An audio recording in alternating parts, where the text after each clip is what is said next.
Bonjour frères et sœurs, bonjour, que la grâce et la miséricorde de notre Seigneur soient avec nous tous. Euh, nous sommes dans une période sainte qui commence le 15, qui finit le 23. J'espère que vous vous préparez émotionnellement, mentalement, spirituellement pour ce Passover. Il faut beaucoup prier, il faut beaucoup jeûner, beaucoup. Il faut jeûner pour pouvoir sortir, terrasser les dieux égyptiens, être dirigé par notre Père et qu'il puisse ouvrir la mer Rouge pour vous. N'oubliez pas, c'est très important parce que là maintenant, ça va déterminer tout le reste de cette année biblique parce que c'est le calendrier que Dieu a donné aux enfants d'Israël. Donc, il est important de le faire, il est vraiment crucial. Si vous pouvez le faire en groupe, en famille, c'est même mieux d'ailleurs. Que Dieu puisse nous délivrer, qu'il puisse ouvrir la mer Rouge pour nous tous. Je voudrais vous parler de l'argent. L'argent, money, feza, currency. Chaque pays du monde a son argent, son nom, dollar, yen, euro. Mais c'est l'esprit, la force qui est derrière ça que je voudrais parler. Le Saint-Esprit est en train de me parler de ces personnes qui sont vieilles de 400, 500 ans. On peut retourner dans le livre de Genèse, au 6e chapitre, là où il nous parle des fils de l'homme qui ont pris pour épouse les filles des hommes. Quelque chose s'est passé là. Il y a eu des créatures qui ne devaient pas être créées ou être nées ici dans cette dimension humaine qui sont apparues. Et le problème qui est là, c'est que ils ont créé des créatures hybrides. Donc, les papas étaient esprits et les mamans étaient humaines. Donc, le problème qui est là, c'est qu'ils n'ont pas une vie comme nous, une date d'expiration de naissance et l'expiration. Alors, on a des créatures qui sont vieilles, qui peuvent 500 ans, 600 ans, et qui ne meurent pas, qui sont dans une enveloppe physique, parce qu'il faut une enveloppe physique ici sur Terre, mais quand ils commencent à être mourants, on choisit une autre enveloppe qu'on met à sa disposition, on enlève l'esprit, on le met là. Ne me demandez pas comment, mais c'est possible. Hollywood nous l'a montré plusieurs fois dans plusieurs films. Le plus récent s'appelle Selfless avec Ryan Reynolds. Je vous recommande de voir ce film-là. Quand j'ai vu le film, je me suis dit, mon Dieu, je ne suis pas folle. Ça m'a confirmé et validé. Donc, ce qu'ils font, il y a toute une structure derrière ça. Il y a des avocats, il y a des comptables, il y a des docteurs qui bougent et il y a des pourvoyeurs de corps. Certains corps sont achetés dans des morgues fraîchement mortes, des personnes fraîchement mortes. D'autres sont créés in vitro et on crée des bébés comme ça. On paie des mamans qui vont porter le bébé. Le bébé va naître mais sans esprit, puisque Dieu n'a pas mis l'esprit. Donc la personne vit mais elle n'a pas d'esprit. Et alors quand le moment vient, que la personne ici meurt, on enlève l'esprit, on met dans le nouveau corps. Évidemment, la maman est payée et elle part. Et maintenant, on parle de clonage et tout ça, donc c'est la technique idéale pour beaucoup de personnes de pouvoir avoir accès à des corps humains et pouvoir bouger d'un endroit à un autre. Alors, ce que j'ai vu, il y a de ces familles, quand vous entendez le nom, vous savez de qui il s'agit. Parce qu'ils sont 3e, 5e génération billionnaires, ils sont très riches, bien établis dans la société, respectables, ils ont des fondations, ils aident à gauche et à droite, ils font la philanthropie. La différence est que on peut avoir un ancêtre qui a 600 ans, c'est la même personne. On nous a dit dans l'histoire, quand vous allez sur leur fondation, quand vous allez sur Wikipédia, que son grand-père avait fait ceci et il a laissé sa fortune à un tel, celui-ci un tel. Non, c'est de la même personne qu'il s'agit. C'est la même personne. Elle ne meurt pas, on transfère juste le corps, l'esprit dans un nouveau corps. Et c'est comme ça que les avocats, les comptables et tout ça ont cette structure où très peu, depuis que je sais ça, j'observe, vous allez entendre dans les news une personne très célèbre qu'elle est morte, Mais avant, un mois, 2 mois avant sa mort, que toute sa maison, sa grande propriété, son beau manoir a été vendu à une personne anonyme. C'est lui-même. La personne anonyme, c'est lui-même. Et il continue à vivre dans sa belle maison, avec son argent et tous ses investissements, mais sous une autre identité. Alors, nous, on nous dit que ça, c'est le premier groupe. Le deuxième, on va nous dire que c'est le grand-père a laissé. Non, c'est la même personne. C'est le grand-père qui n'est pas parti. Ou l'esprit du grand-père est toujours là, mais il change juste de corps. Donc, ça devient compliqué parce que nous avons des grands-pères qui sont en train de mettre au monde, ou on peut dire arrière-petits-enfants, qui mettent au monde, et on nous dit que c'est l'arrière-petit-enfant d'un tel. Non, ce n'est pas l'arrière-petit-enfant. C'est son enfant. Donc, il continue à mettre au monde. Ça emmène beaucoup de désordre spirituel. Et c'est comme ça que nous voyons qu'il y a des gens qui sont capables de faire des choses où vous vous dites, comment est-ce qu'il a pu? Il n'est pas un être humain, il n'a pas d'esprit. Il est le fils génétique de son arrière-grand-père. Ça donne des maux de tête, mais c'est la réalité, je les vois. Je les vois. Alors ça, c'est le premier groupe. Donc c'est comme ça que vous pouvez voir une fondation qui est là, qui milite pour une cause, une seule cause. L'arrière-grand-père avait commencé, le grand-père a continué, le fils a continué, maintenant le petit-fils continue. Non, c'est la même personne, c'est la même cause. Et ça, c'est le gouvernement de Satan. Ils sont là pour installer des structures ou des causes ou des choses qui vont être pivotales dans la guerre qu'ils sont en train de faire contre le Très-Haut, le Créateur.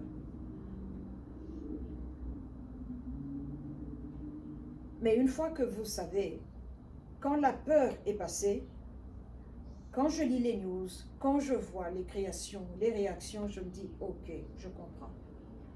Alors, il y a un deuxième cas, il y a des personnes qui sont humaines, de père et de mère, mais par amour pour l'argent, par l'amour pour la gloire, ont signé et ont vendu leur âme. Et la musique, l'industrie de la musique, telle qu'elle est ici aux États-Unis, là, est plus prolifique, même par moment, que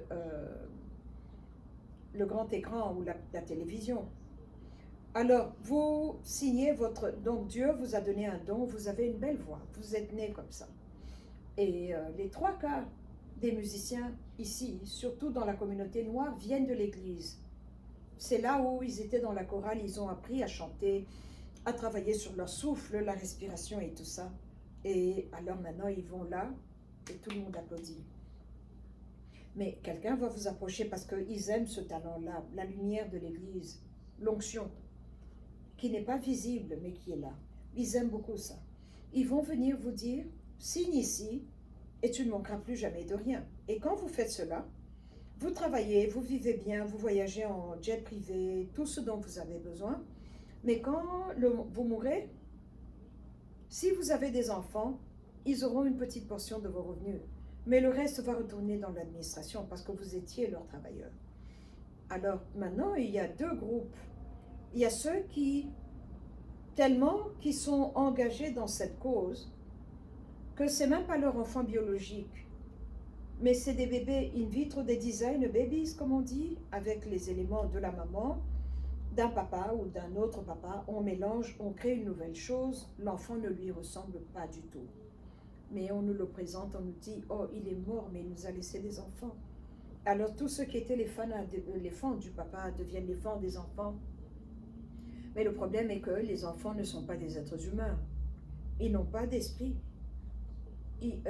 Dieu, parce que quand vous faites le in vitro, Dieu ne donne pas l'esprit, puisque c'est lui qui donne l'esprit. Alors ces enfants-là n'ont pas d'esprit. Ils sont vivants, ils respirent, mais ils n'ont pas d'esprit. Alors ils sont l'habitat d'un vieil esprit qui a besoin d'un corps humain. Et c'est des princes des ténèbres qui ont besoin de luxe, qui ne peuvent pas souffrir. C'est ça que vous appelez old money, l'argent qui vient là par héritage.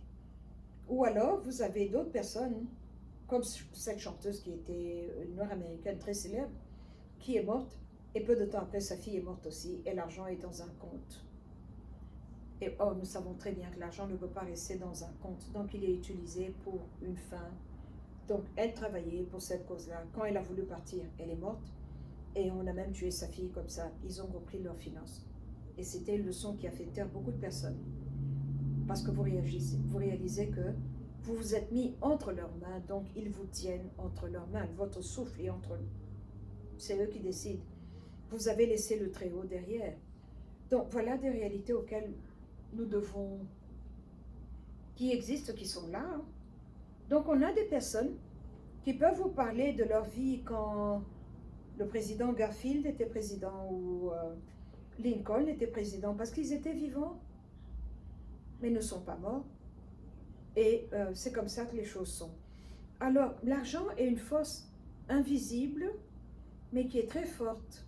Et tout dépend de vous. Quand vous avez le Saint-Esprit dans le ventre, il vous tempère, il vous donne les fruits de l'Esprit. Et oui, on a besoin d'argent pour payer les factures, manger, payer la maison, l'hypothèque, mais il y a des choses qu'on ne peut pas faire. Vous devez vous connaître, savoir que ça, c'est ma limite. Je ne peux pas aller kidnapper un bébé et le vendre. Je ne peux pas aller boire du sang humain pour l'argent. Je ne peux pas aller manger du caca humain pour de l'argent. Parce que vous êtes une créature nouvelle. Mais il y a des gens qui ne vont pas hésiter, qui n'hésitent pas et qui le font. Et il y a des petits réseaux comme ça de cannibales, de personnes qui... Ce qu'on appelle en psychologie la scatophilie. Ils sont là, ici, avec nous. Donc, il faut faire attention avec l'argent. L'amour de l'argent est la source de tous les maux. On a besoin d'argent, mais il ne faut pas aimer l'argent. Il ne faut pas adorer l'argent. On adore Dieu lui-même. Quand je travaillais à Beverly Hills dans une grande bijouterie qui est très connue ici aux États-Unis, je vendais des montres, ce qu'on appelle timepiece. Certaines coûtaient 250 000 $, que vous devez porter des gants pour tenir la montre et la montrer à un client. Vous ne touchez pas comme ça avec vos mains. Et j'avais mon manager qui était un Iranien, un Perse comme ils aiment s'appeler, et l'un de mes collègues, parce qu'on vendait, hein, je vendais, j'étais gémologue, et il me disait, tu es trop détaché de l'argent, tu dois aimer l'argent, tu dois parler à l'argent, tu dois adorer l'argent, tu dois montrer à l'argent que tu l'appelles. Nous, en Perse, on a ce Dieu de l'argent, on a des temples dans leur système. Là-bas en Iran, il était moitié Baha'i, moitié un suiveur de Zarathustra, un drôle de mélange. Et il me disait que il faut adorer l'argent. Ils ont des temples où vous allez faire des promesses au Dieu de l'argent et vous promettez quelque chose. Et quand vous avez l'argent, vous venez donner. Et c'est comme ça que l'argent se multiplie. Et il aimait beaucoup faire ce qu'on appelle la géométrie sacrée. Des dessins, Je n'ai pas encore entendu un pasteur africain parler de la géométrie sacrée. C'est quelque chose de très dangereux. J'en parlerai une autre fois pour ne pas avoir une vidéo trop longue. Et le Coréen m'a confirmé, lui il était Shinto, et il m'a dit oui, nous aussi en Corée, on appelle l'argent, on parle à l'argent. C'est comme ça que l'argent voit que ici vous l'appelez et l'argent va venir. Donc, vous devez vous connaître, parce que moi la Bible m'a dit, fais de l'Éternel tes délices, il t'accordera les désirs de ton cœur. Cherchez le royaume de Dieu d'abord, et tout le reste vous sera donné de par sur quoi. Les lionceaux même éprouvent la disette et la faim, mais ceux qui se confient en toi ne manqueront d'aucune bonne chose. On a beaucoup de promesses bibliques. Quand vous lisez mes promesses bibliques, là, Dieu a prévu pour nous aussi, pour l'argent.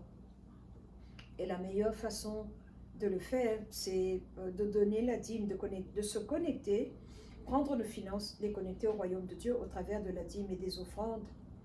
Mais il faut trouver un bon terrain, un terrain fertile, un serviteur qui a été appelé par Dieu, pas c'est Maroulin qui se réveille un matin et puis voilà quoi. Et donc voilà, l'argent est une force, l'argent est invisible, mais tellement fort. L'argent peut faire un papa vendre son enfant, une maman prostituer son enfant, la mettre dans un mariage avec un vieux monsieur pour de l'argent. L'argent peut emmener la discorde dans une famille où des frères ne s'entendent plus. L'argent peut faire qu'une femme empoisonne son mari, comme ça elle garde les revenus qui vont lui revenir. Donc vous voyez ce que l'argent est.